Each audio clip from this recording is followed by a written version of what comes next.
This is a series I've been wanting to do for a very long time. There's so many classic games that are almost legendary in the gaming world, and so many that I have yet to play.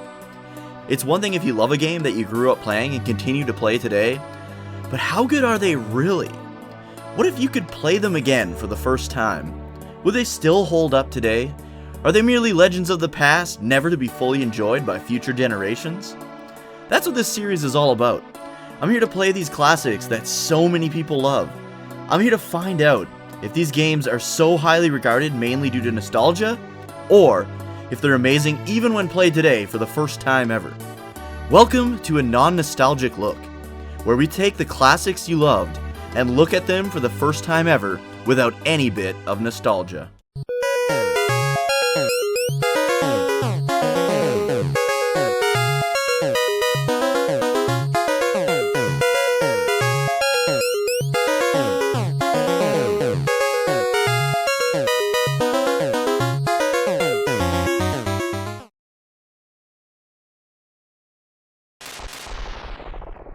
Breath of Fire. This is a classic JRPG series that is highly regarded by fans of the genre. I'm here to look at the one that started it all, Breath of Fire for the Super Nintendo. I finally got around to playing this bad boy for the first time ever, so let's see how it holds up.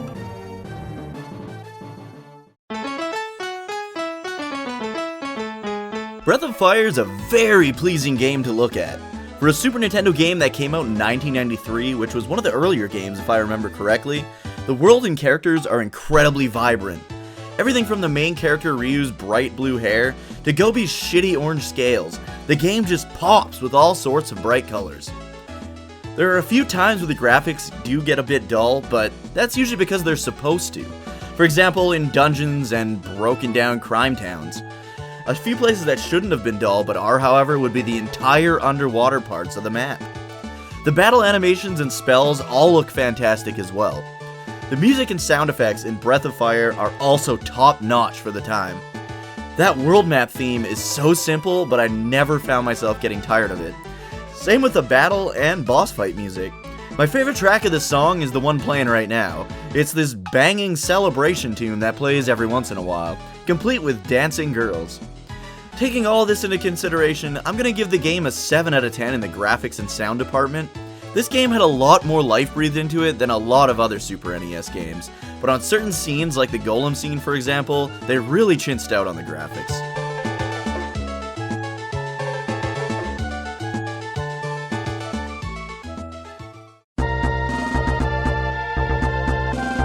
The next thing we're going to be talking about here is the world and world building of this game.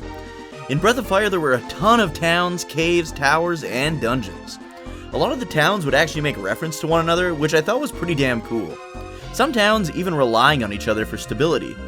The problem, however, was that a lot of these towns were also completely empty. Sure, when you walked into the town, it looked full of homes and houses, but I'd say about 80% of the houses looked exactly the same on the inside and were completely empty. That was a huge bummer compared to games like Dragon Quest, where almost every building has someone in it and things for you to loot. I'm giving Breath of Fire's world a 7 out of 10 because despite all its faults, the connectivity of the world itself is really nice to see.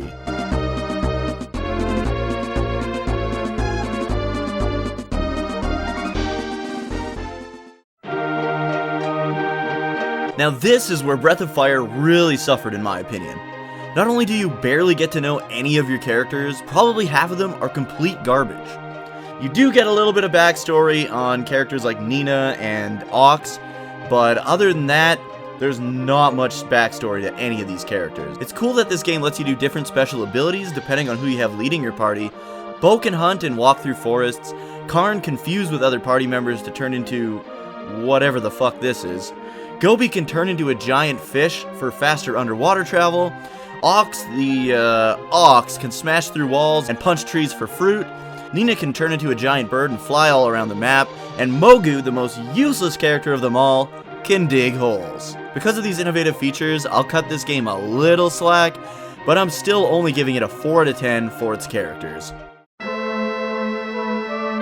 I felt the difficulty level in Breath of Fire was pretty good.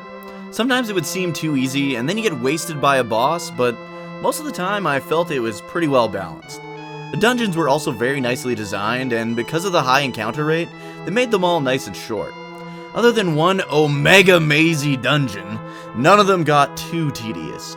Although, this is probably one of the best games I've played when it comes to finding treasure in its dungeons.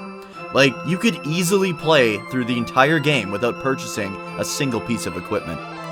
All the best stuff is commonly found in its dungeons, rewarding exploration. I gave the game an 8 out of 10 for its difficulty. The only thing holding it back from a 9 or 10 is the second wind system, which allows almost every single boss to come back to life at the end of the battle with an unknown amount of HP. Sometimes they even come back 2 or 3 times. For a JRPG, Breath of Fire's story is pretty damn bland. It wasn't terrible, but strangely the story was never what kept me going in this game. We'll get to what did later. Basically, there are dark dragons who are wanting to wipe out Ryu, his sister, and the rest of the light dragons. In order to do so, they're after the power locked away by the 7 mystical keys. Ryu's sister tries fighting off the dark dragons at the start of the game, and then gets taken by them, making things personal for Ryu. Other than the opening cutscene and a few little encounters with the dark dragons and their generals, there's not a lot of story carrying this game along. You're just going from place to place, trying to acquire all the keys before the bad guys do. The ending was pretty good, other than the bullshit part where you're in the final dungeon right before the final bosses, and it kicks you out and forces you to do a bunch of boring fetch quests in order to get back inside. For being barely there and not very immersive, I've got to give the story in Breath of Fire a 4 out of 10.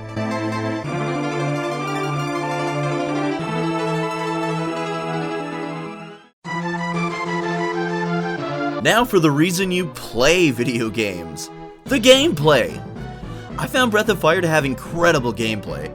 I've mentioned how each character has their own unique abilities that can be used, and how the dungeons were nicely designed. But what I haven't mentioned yet was the combat. Combat makes of most of these classic JRPGs, and Breath of Fire's combat feels unique and innovative. Each character has their own strengths and weaknesses, with some having some incredible abilities. Bluff, for example, has amazing spells that do shitloads of damage to enemies, and Ryu has the ability to transform into multiple different dragons, which eventually makes him OP as fuck. The battles were always fun and immersive, but the second they aren't, fear not, because Breath of Fire has a nice auto battle system that allows for some quick, mindless, relaxing grinding when you need it.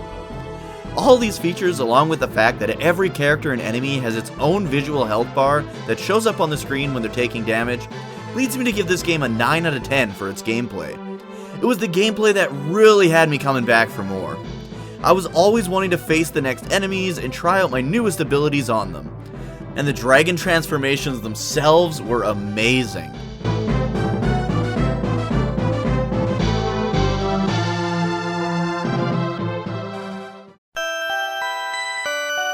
All in all, Breath of Fire really is worth picking up and playing through. I'd say the game is about 27 to 30 hours long, so set some time aside and give it a go. You can now play this on the Switch if you subscribe to Nintendo's online service in its Super Nintendo Games app, which is how I played it.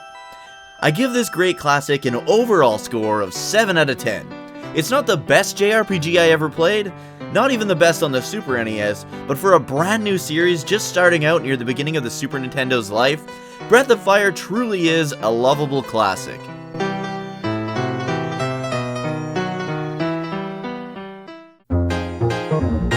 Thanks for watching, everyone. I hope you enjoyed my first review video. If you liked it, please give this video a like and subscribe to my YouTube channel. I try to have a new top 10 video every month, and I'm looking to be doing more reviews similar to this.